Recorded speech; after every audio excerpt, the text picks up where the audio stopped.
The USS Charlton, one of the largest Navy cargo ships in the world, arrived in Kuwait in just 18 days after leaving its port in Beaumont, Texas, in the Gulf of Mexico.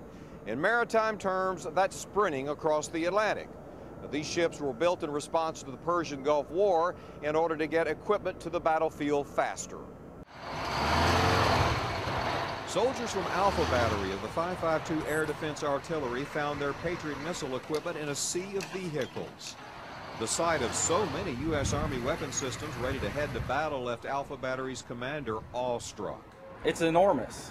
I couldn't even begin to fathom how, if I was in charge of moving an entire army over here, how I would support it.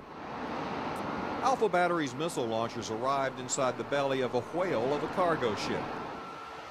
Known as a roll-on, roll-off ship, it's the equivalent of a climate-controlled 400,000 square foot parking garage.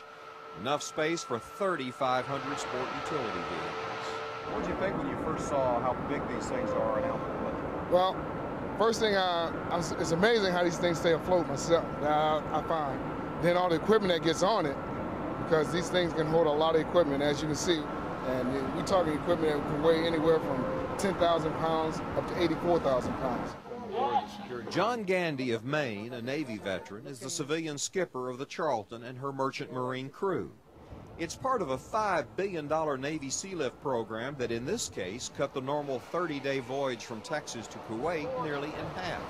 These ships were designed as a result of what we learned during Desert Storm to be ready to be loaded with military equipment and to be deployed in forward locations and be ready to respond to any potential hot spots, so that we cut down our reaction time tremendously that way.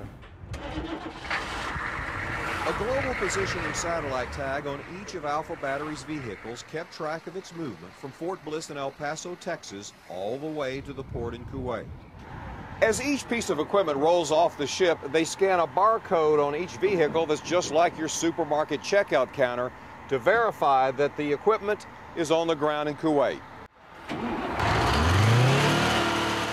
We had to wait a couple of days before our stuff came in, and then our stuff came in, then we had to go hunt for some stuff. So it made it a little bit hectic, but we got all our stuff. Alpha Battery headed toward Iraq to provide air cover against tactical ballistic missiles.